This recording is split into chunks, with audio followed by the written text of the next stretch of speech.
Hi hello welcome to அன்பின் வண்ணம். இன்றைக்கி நம்ம பார்க்க போகிற ரெசிபி ஆரோக்கியமான கேழ்வரகு பூரண கொழுக்கட்டைங்க. இந்த கேழ்வரகு பூரண கொழுக்கட்டை செஞ்சு கொடுத்தா குழந்தைங்களும் விருப்பமாக சாப்பிடுவாங்க, உடம்புக்கும் ஆரோக்கியங்க. வாங்க இதை எப்படி செய்கிறதுன்னு பார்க்கலாம்.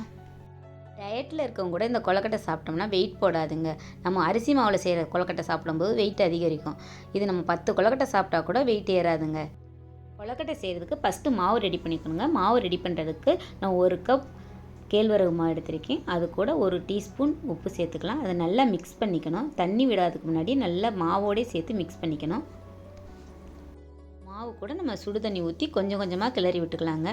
நல்லா அப்படி கொதிக்கணுங்க, ஆவி வர்ற அளவுக்கு. லைட் சூடு இருக்கக்கூடாது, நல்லாவே சூடு இருக்கணும். இந்த மாதிரி கரண்டிலே நம்ம கிளறி விட்டுட்டு நல்லா சப்பாத்தி மாவு பதத்துக்கு பிசைஞ்சு எடுத்துக்கணுங்க. இதுக்குள்ளே வைக்கிற பூரணத்தை நான் ஈஸியாக செஞ்சுருக்கேங்க. 1 கப் துருவிய தேங்காய், 1 கப் வெல்லம், அதை நல்லா சீச்சு எடுத்துக்கணுங்க. 1 கப் உடச்ச கடலைங்க, அதையும் நல்லா மிக்சியில் போட்டு பொடி பண்ணி எடுத்துக்கணும். ஒரு 1/2 ஸ்பூன் ஏலக்காய் பொடி, இதை எல்லாத்தையும் நல்லா மிக்ஸ் பண்ணிடலாங்க.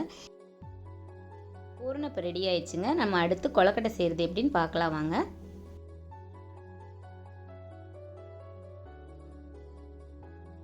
கொழுக்கட்டை செய்கிறது எப்படின்னு பார்க்கலாம்.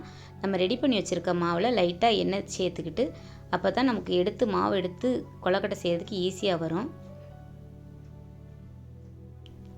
மாவை கொஞ்சமாக எடுத்து அதை ஒரு உருண்டையாக உருட்டி லைட்டாக தட்டிட்டு அதுக்குள்ளே பூரணம் வச்சு மேலே ப்ரெஸ் பண்ணோம்னா கொழுக்கட்டை ரெடி ஆயிருங்க. அவ்வளோதாங்க, எல்லா கொழுக்கட்டையும் இதே மாதிரி ரெடி பண்ணிக்கலாங்க.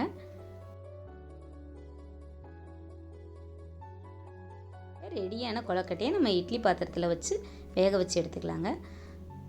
கொழுக்கட்டை வைக்கும்போது தண்ணி நல்லா கொதிச்சதுக்கப்புறம் தாங்க கொழுக்கட்டையை வைக்கணும்.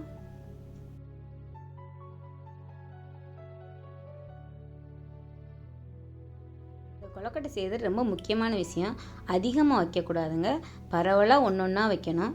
அப்போ தான் அந்த உள்ளுக்குள்ளே இருக்க வெல்லம் கசிஞ்சு இன்னொரு கொழுக்கட்டையோடு ஒட்டாமல் இருக்கும். இல்லைன்னா ஒன்றோட ஒன்று ஒட்டிட்டு எடுக்கும்போது நல்லா இருக்காதுங்க.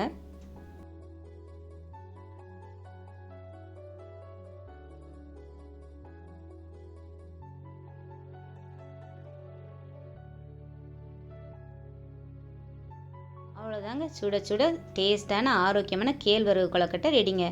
இதே மாதிரி நீங்களும் செஞ்சு சாப்பிட்டு பார்த்துட்டு எப்படி இருக்குன்னு எங்களுக்கு கமெண்ட்டில் சொல்லுங்கள். பாய் டு ஆல் அன்பின் வியூவர்ஸ். நெக்ஸ்ட் நியூ வீடியோவில் நியூ கண்டென்ட்டில் பார்க்கலாங்க.